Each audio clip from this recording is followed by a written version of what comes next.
Right, we'll start with the live section then with Richard Cockerill. If you'd like to ask him a question, please raise your hand. Sarah, we'll come to you first. Thank you. Thanks ever so much. Richard, could we just start with an injury update on where the squad are this morning? Any problems, niggles, joiners? No, everybody trained fully and everybody's ready to go. Lovely. What's it like having a Friday morning without a positive COVID test? Yeah, it makes life a lot easier. So no, we've had a good training week. Everybody's fit and healthy that should be, and looking forward to obviously towards the game tomorrow. And how is Joe Marler looking from a forward point of view coming into this test, having had all that isolation? Yeah, he trained with us this morning. He's as lively as he always is. So no, he's in good spirits, physically very good, and obviously very glad to have his experience in the squad. And lastly, from me, how does the experience of you preparing a side to take on that South African pack, where does that sort of weigh in your list of jobs that you've done over the years? Oh, look, it's a huge challenge for us. They're clearly one of the best packs, if not the best pack in the world at the moment. And we've got a real challenge to compete with that. So look, we know we have a good plan going into the game. We know the strengths they're going to bring, and we've got a couple of guys in that front row that it'll be their first experience of playing against that quality. But we're very confident that they'll stand up to the job, and we look forward to seeing how that goes. Thank you. Cheers. Thanks, Sarah. Andrew McKenna, please. Richard, we all know that sports teams are better when they have their backs against the wall so they can create that us against the world mentality. Does the situation with Rassie make South Africa even more dangerous this week? I'm not sure I'm the right person to answer that. Look, they'll have their own motivations. Obviously, what's gone on around Rassie and other things that have happened in the last few days regarding the South African camp. So look, we're just concentrating on ourselves. We can only control what we can, how we perform and what we can do. Look, they'll be motivated. They're the best team. They're world champions and they're ranked first in the world. So I'm sure they'll want to have the motivation of finishing their tour on a high note, and we know we've got a big job ahead of us physically, especially around the set piece, and we look forward to it. So yeah, we'll be as motivated as them for sure, and we look forward to the challenge. On the challenge, how much of a gamble is it going into an international game against South Africa with a loose head who's only had one training session this week? You mean in Joe? Yeah.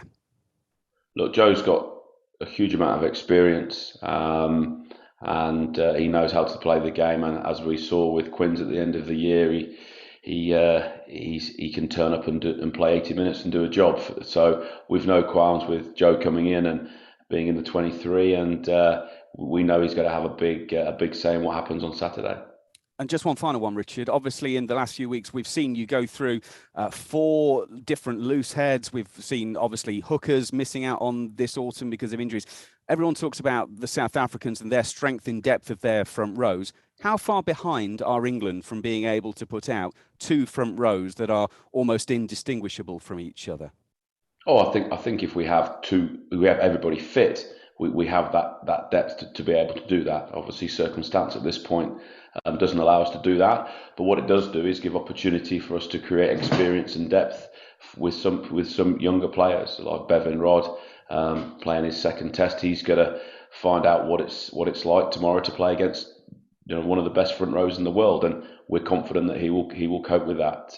Same with Jamie Blameyer, young player, and we're building towards the World Cup in 2 years' time. So these types of experiences, the only way to get experience is to do it. We've all been, as players, we've all been in our first or second tests against big teams, and you have to see what it feels like, and you have to front up, and you have to cope with the pressure and the physicality that comes with that.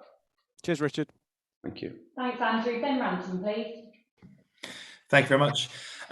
Richard, we know that Eddie always likes to fire a few shots over the bows ahead of a game. He's promising this week to show South Africa that your pack isn't weak. I mean, now you're part of that coaching staff on the inner sanctum. Do you raise a wry smile when you hear comments like that?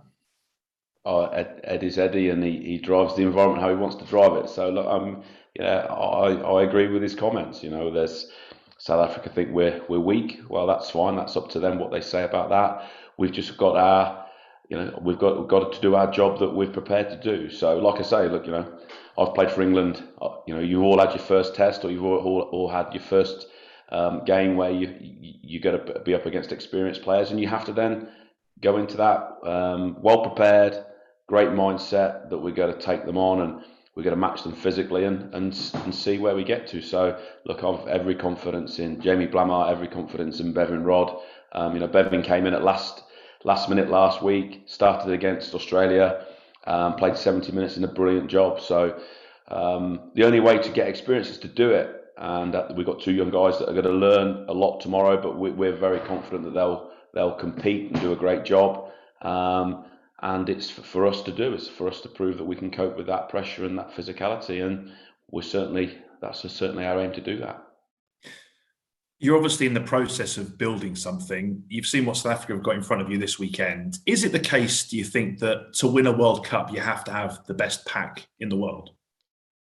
I think it certainly helps, and I think it's something that we, as an England group, will look forward to building in the next 2 years. So South Africa have got a huge amount of caps in that side that we're playing tomorrow, almost double the amount of caps that we have on the field. So they've got a very experienced team that's very settled. We're a team that is developing, and we're building, and there's been no secret from Eddie that we're building towards the next World Cup to go there and try and win the World Cup. So there is a process in that, and young guys will get experience and get their opportunity on the way, and we'll see how we deal with that tomorrow. So certainly those two young front rowers have got a big job on their hands, but as I say, they're well prepared, and they're looking forward to getting into the game, and we're looking forward to seeing how they play. We wouldn't pick them if we thought that they couldn't cope with the challenge ahead.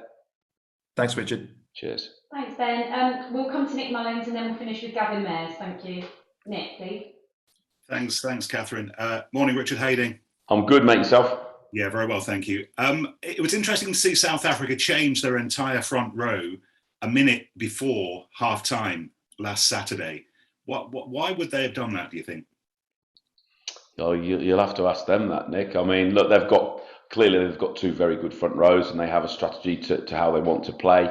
So that there's not much difference, is there, when they changed their front rows? Maybe they were disappointed with something in the game that they wanted to do that. So I'm not sure, but whoever they start or whoever they bring on, there's not, as we've spoken about, there's not a lot of differences or in quality.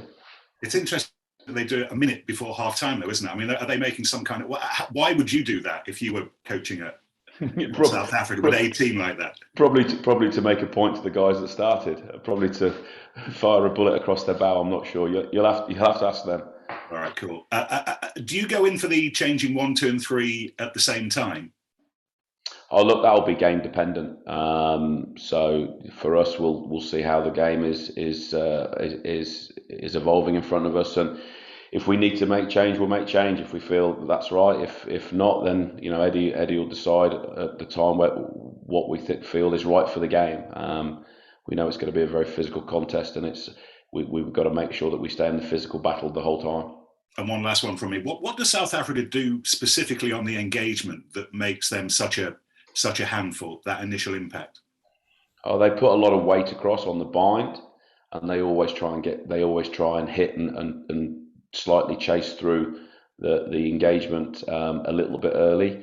But we're very confident that'll be it'll be the officials are on top of that and know what they're looking at, and also we have to match that as well. So if at some point the officials can't control everything, and as a front five, we have to make sure that we control the things that we want to do against them as well. Great, thanks, guys. Cheers, thank you. Thanks, Nick, and we'll finish with Gavin. Thank you. Hi, Richard. Hi, mate. Yeah, I'm just interested in your take on South Africa's kind of status in World Rugby. I suppose for years we've always looked to the All Blacks to be the sort of standard bearers and the side that countries tested themselves against. Do you think South Africa occupy that position at the minute, given where they are, given their kind of, experience, physical profiles, the fact they're world champions? Just be interested to see what you think. Oh look, they play how they want to play, and they make no apologies for it, and it's successful. They're world champions, and they win most games that they play, don't they? So look, they've got a very experienced forward pack that's very well drilled. They play how they play. 80+% of their lineouts are driven, and they get a lot of success from that, from penalties, and then march teams up the field. So I think it's very much the most physical test you're going to come across at Test match level. Other teams are physical and fast, but play differently. The South Africans, they make no apologies of how they're going to play. They don't change that game plan very often or at all, and they just almost put down the gauntlet of, well, we're going to do this. Are you good enough to stop us? So and they win games. Test matches are about winning games, and they win games. So I've got no qualms about how they play. Fair play to them that they stick to what they do very well, and it's a very part of their South African DNA, which I respect. Now it's a great challenge for us to tomorrow to go and match what they throw at us physically and play a game that suits this team to win the game. And given that, Richard, does that, I don't know, do they provide the ultimate test at the minute internationally, until, given that this England team's trying to go in a new direction, rebuild a little bit, the fact that what you've just said there, does that make them the sort of, the ultimate challenge at the minute? Oh, I think so. Physically, certainly. Physically, from a scrum and set piece and line-out point of view, there isn't a harder team to play against in the world at the moment. So that's the challenge for us tomorrow, and I don't think it will be one that we'll shy away from. We're looking forward to going into battle against South Africa tomorrow. We'll fire our own bullets and play how we want to play.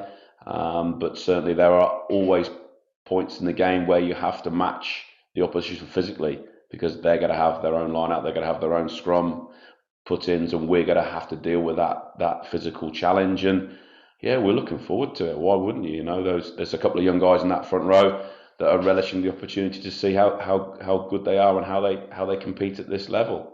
We've got a forward pack that will look forward to competing tomorrow. And if they think we have a weakness there, that's up to them, but we certainly don't.